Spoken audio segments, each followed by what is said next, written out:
First, let's focus on the India-Pakistan developments following those terror attacks in Udhampur. Now, the Pakistan Foreign Office has said that the dates for the National Security Advisor level meeting has been proposed by New Delhi for 23rd and 24th of August. That Islamabad is considering these dates. Remember, Sartaj Aziz, the NSA, as well as the foreign advisor to Prime Minister Nawaz Sharif in Pakistan. Sartaj Aziz is supposed to travel to Delhi to hold talks with Ajit Doval, the Indian NSA. But Pakistan adds that it was premature to talk about the agenda of the talks, which otherwise in that UFA meeting between Sharif and Modi had been stated as focusing on terror. Pakistan has also said that they expect information to be shared by India on the latest terror claims being made. Remember, sources do suggest that India... I've seen media reports, and I will not offer any comment on that basis. We expect the Indian authorities to share information with us on the claims that are being made in media. And joining us on the broadcast is Hamza Amir from, he is at the moment in Faisalabad, the town where, remember, the lone terrorist who was caught alive in Udhampur, Naved, belongs to, and also Shujaul Haq keeping an eye on the situation in the valley. But Hamza, what are you picking up from your sources? You know, is Pakistan trying to posture as being seen tough? Because this time around, India had proposed the dates for these talks and a confirmation is yet awaited from the Foreign Ministry.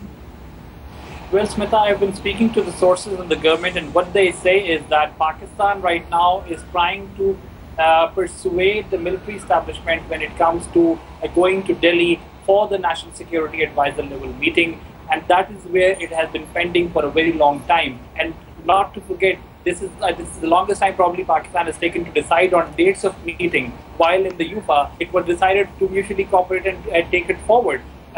What is the problem on ground in Islamabad is that the military establishment is in complete control of any political movement that is being done. So the political government of Nawaz Sharif, before deciding or taking any decision, makes sure that the military establishment is in complete line and in complete consent with it. And if that is not happening, then it is certain that Pakistani government will not take any unilateral decision on going ahead with the NSA meeting. And that is why it has been lingering in the Pakistani political and the military establishment ranks. Okay, and Shuja, you know, what are you picking up from the various, in fact, agencies that are at work on the ground investigating those Udhampur attacks? Do they think that they can present this clinching evidence in a form of a dossier perhaps to the Pakistanis when they sit down on the dialogue table? And also, how are they really assessing the situation right now? Because July, August normally are the months when we do get to see heavy infiltration from across the border.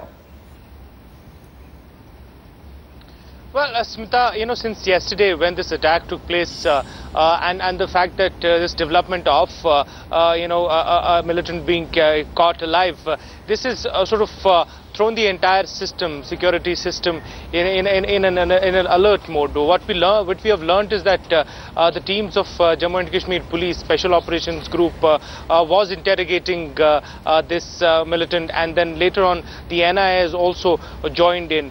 So far, what we've been told is that this militant has been changing his versions. He first gave one version of his possible infiltration route, and then later on changed it at least 3 times. While that is being, collated, all the information is being verified by the Jammu and Kashmir Police on the ground as well.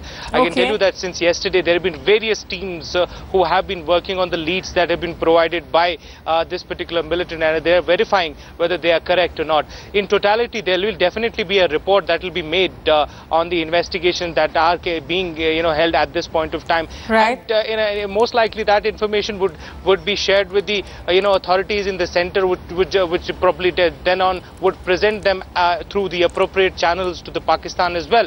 But as of now, it is at the stage of investigation. They are interrogating, they are still questioning, and they're still collating all the information that is being put together. Okay, many thanks, Hamza Amir, for now joining us from Faisalabad. We will, of course, be awaiting more reports from the ground from that place where Naved, that terrorist nabbed in Udhampur, belongs. But Shuja, do stay with us because there's some breaking news coming in that the encounter between militants and terrorists is still on in Kakapura in Pulwama area. And we have been told that while one militant has been shot dead, 2 militants are still hiding in Kakapora's Astan Mohalla in Pulwama. The area, though, has been cordoned off, and there are reports of firing between security forces and suspected militants.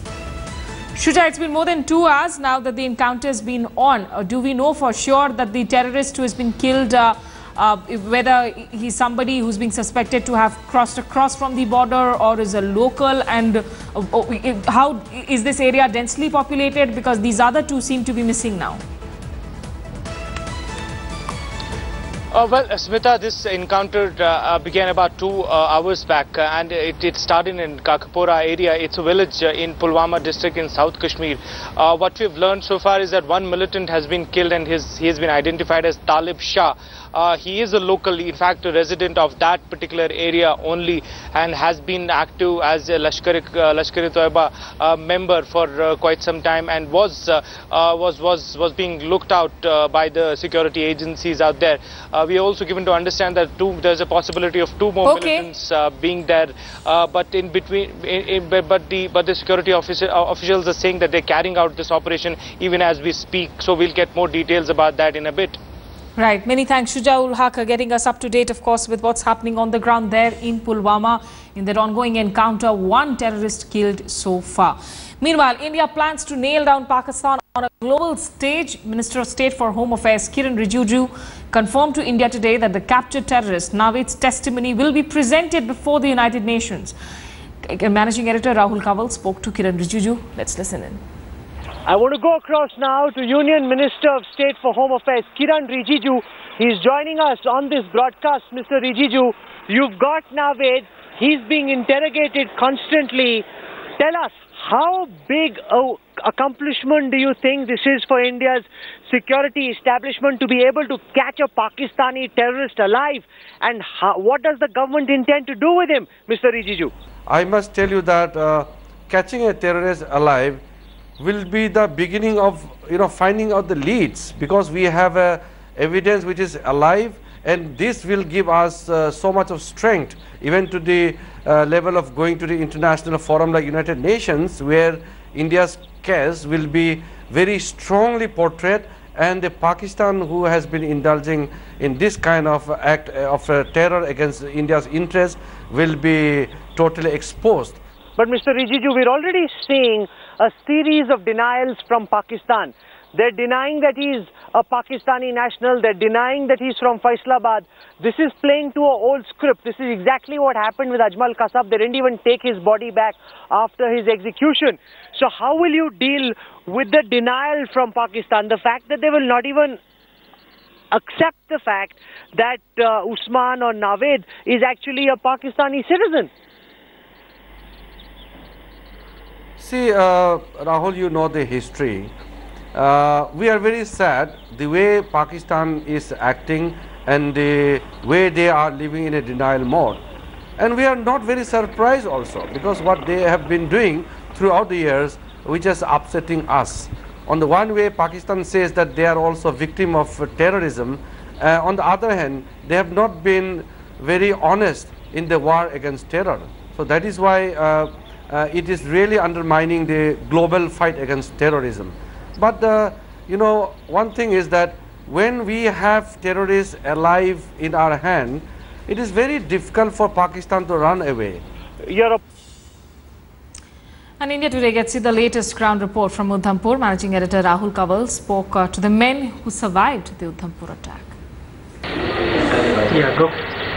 We are currently in the surgical ward of the Northern Command's Army Hospital. We've been given permission by the Army headquarters to speak to the BSF Jawans who were injured in the firing yesterday. 4 of them have been brought over here. Let's speak to some of them. I want to start by asking the driver of that ill-fated bus which came under attack by these terrorists. He's joining us. Sir, आप पहले तो अपना नाम बताएं. हाँ sir, Baljeet Singh driver. आप driver थे उस बस के, तो आप बस चला रहे थे, आपके सामने आतंकवादी दिखा, क्या हुआ? और छुपे हुए थे, ऊपर मक्की वगैरह थी और 3-4 ट्रक लगे हुए थे और जम्मू की तरफ आने वाले थे. वो खड़े थे वहाँ पे ट्रक, और मैं गाड़ी जो चढ़ाई हुई उसको मतलब चढ़ाई चढ़ रही थी गाड़ी आते आते, वो जगदम उधर से निकलने के बाद वो 2-3 थे, उन्होंने फायरिंग की, गाली गलौज दी है। तो गाली गलौज देने के बाद फिर हम गाड़ी में ही पड़े रहे। जब पड़ा वो जो गार्ड वाला था उसने फायरिंग वगैरह की है। एक मिलिटेंट जो था पता है उससे वो गोली लगने से मरा वो, नहीं तो वो गाड़ी में ही आ रहा था वो जो मिलिटेंट था वो गाड़ी में घुसने की कोशिश कर रहा था, जो कि बहुत खतरनाक हो सकता था, क्योंकि कितने कुल जवान थे बीएसएफ के उस बस में? 45 थे उसमें। फिर गाड़ी भी नीचे को जाने लगी, फिर मैं नीचे इंजन के बैक साइड में था और वो इंजन के ऊपर से रख के और उसको मैंने गियर लगा दिया गाड़ी को। ये तो नाले में जाती है वो सभी के सभी मरते हम। तो फिर वो कोई 15-20 मिनट चलते गए वहाँ पे। फिर 20 मिनट के बाद फिर सीआरपी का बंकर आया, फिर जाके उसके बाद बंकर भी वहाँ पे खड़ा रहा। उसके बाद फिर हम एक एक करके नीचे घुसे, तो बंकर आने के बाद फिर हम पहाड़ी के साथ लग गए। फिर मैंने अपने दोस्त को फ़ोन किया, उसको किया भाई ऐसे ऐसे गोली लगी। फिर हम हमारे कान भाई कमांडर साहब और नर्सी लेके फिर बंकर वाले को बोला इनको डालो, डालने के बाद The only relief in the attack from yesterday is that the Jawan who was on guard duty managed to fire back at the terrorists and ensure that they were not able to enter the bus, because if these terrorists had been able to enter the bus, there would have been 45 BSF Jawans without any weapons who would have been in the direct line of fire. These Jawans are now recovering, and we are told that their injuries are not very critical and they will be back on their feet armed with their weapons soon enough. With camera person Yogendra, this is Rahul Kamul at the Indian Army's Northern Command Army Hospital reporting for India Today. It's a wrap of this edition of the broadcast.